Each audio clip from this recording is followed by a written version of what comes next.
चलिए अब चर्चा को आगे बढ़ाते हैं, क्योंकि आज के दिन अन्नकूट खाया खिलाया जाता है और ऐसे में इसका क्या महत्व रहता है। साथ ही आज के पावन दिन भगवान श्री कृष्ण को 56 भोग ही आखिर क्यों अर्पित किया जाता है, इन सब कारणों को जानना भी बेहद जरूरी है। चलिए तो पंडित जी से जानते हैं इस बारे में। तो पंडित जी, अन्नकूट कहा जाता है, आज हम देखते हैं कि जगह जगह मंदिरों में भंडारे भी लगाए जाते हैं, अन्नकूट बांटा जाता है, इसका क्या महत्व क्या है? और श्री कृष्ण उन्हें 56 भोग भी लगाया जाता है, बताइए पंडित जी इसके पीछे क्या कहानी है, क्यों ऐसा किया जाता है? देखो, ये राजा धीराज महाराजा के भी महाराजा है। श्री कृष्ण जो है राजा महाराजा के भी राजा है।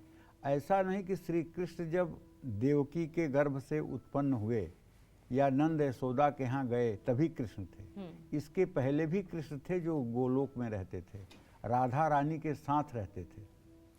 और इस त्रैलोक्य की अधिष्ठात्री राधा रानी है।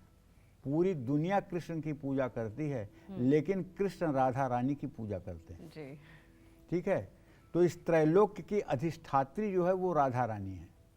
और जब जब पृथ्वी पर भार बढ़ता है, पापी बढ़ते हैं, अत्याचार बढ़ता है, भक्ति की दुर्गति होती है, ज्ञान वैराग्य लोप होने लगता है, तब तब प्रभु मानव शरीर धारण करके और इस पृथ्वी का भार उतारने के लिए धरती पर आते हैं जी। और धरती पर आते हैं तो सब कुछ मानव जैसा ही व्यवहार करते हैं। कुछ ऐसा व्यवहार नहीं करते हैं जो भगवान या चमत्कार के रूप में आपको दिखाई दे।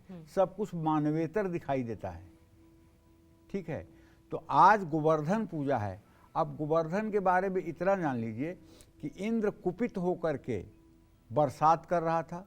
1 सप्ताह तक लगातार गिरिराज को अपनी उंगली पर उठा करके और 84 कोस के जितने भी गोप गोपी थे, उनके जो गाय बैल पशु थे, सबको उस गोवर्धन पर्वत के नीचे भगवान ने बचाया था।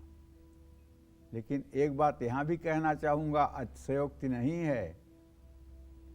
उन्होंने अपनी सबसे छोटी कनिष्ठिका उंगली पर गोवर्धन को 1 सप्ताह तक उठाया जरूर था, लेकिन उनका ध्यान उस समय राधा रानी के ही ऊपर था। राधा रानी के चरणों में उनका ध्यान लगा था।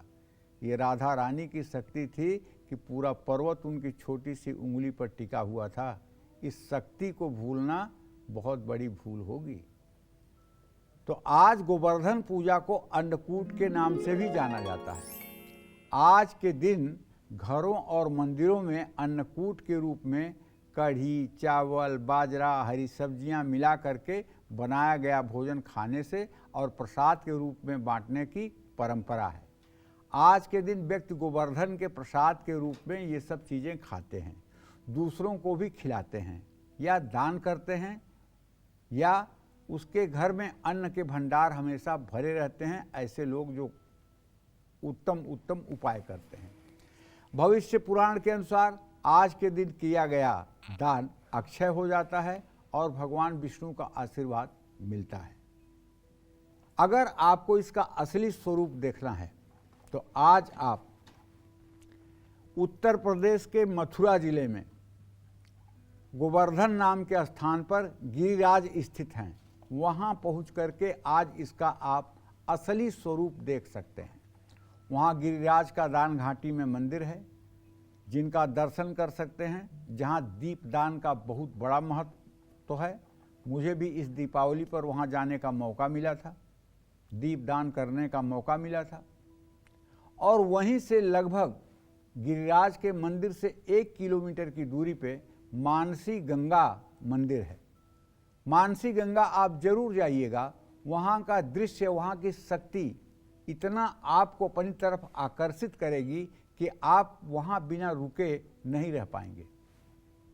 और उसके बाद 21 किलोमीटर की जो परिक्रमा है गोवर्धन जी की, अगर आपका स्वास्थ्य अच्छा है तो आपको पैदल करनी चाहिए। अगर आपका स्वास्थ्य नहीं ठीक है तो इस समय तो बैटरी रिक्शा की भी सुविधा है, उससे भी आप परिक्रमा कर सकते हैं। बीच में राधा कुंड पड़ेगा। राधा कुंड में जिन लड़के लड़कियों का स्नान नहीं हो रहा है, अगर वो गोवर्धन की परिक्रमा करते हुए और राधा कुंड में जा कर के और राधा कुंड का जल अपने ऊपर 7 बार छिड़क लें तो निश्चित रूप से उनका विवाह हो जाएगा। राधा रानी की कृपा से चमत्कार हो जाएगा। इस तरह से पूरी परिक्रमा करनी चाहिए। और वहाँ पर अगर आप देखेंगे तो लोग भक्ति में किस तरह से दीवाने हुए हैं, ये देख करके आपका मन बरबस खींचा चला जाएगा भगवान की तरफ। भगवान श्री कृष्ण को दिन में कुल 8 बार नैवेद्य समर्पित किया जाता है। जब भगवान ने ब्रजवासियों को इंद्रदेव के क्रोध से बचाने के लिए गोवर्धन को अपनी कनिष्ठिका उंगली से उठाया तो श्री कृष्ण 7 दिनों तक भूखे रहे थे। 5-7 दिन में 8 बार भोजन के अनुसार 56 भोग का सार बन जाता है। 8 × 7 = 56। तब से भगवान श्री कृष्ण को इस दिन 56 भोग का प्रसाद लगाया जाता है। यही है 56 भोग के प्रसाद लगाने का एक महात्मा। लेकिन आपको एक बात जरूर कहना चाहूँगा, यदि आप 56 प्रकार के व्यंजनों की व्यवस्था नहीं कर सकते हैं, आपकी परिस्थिति नहीं है कि आप 56 प्रकार के वस्तुओं की व्यवस्था करें, तो वो तो आपके भाव के ग्राही हैं। वो तो सेवरी का बेर खाकर संतुष्ट हो जाते हैं, वो तो विदुरानी के हाथ से केले का छिलका खा के संतुष्ट हो जाते हैं, वो तो दुर्योधन के 56 प्रकार पर लात मारते हैं, वो तो द्रौपदी के बटलोई में से थोड़ा सा साग निकाल के खा लेते हैं।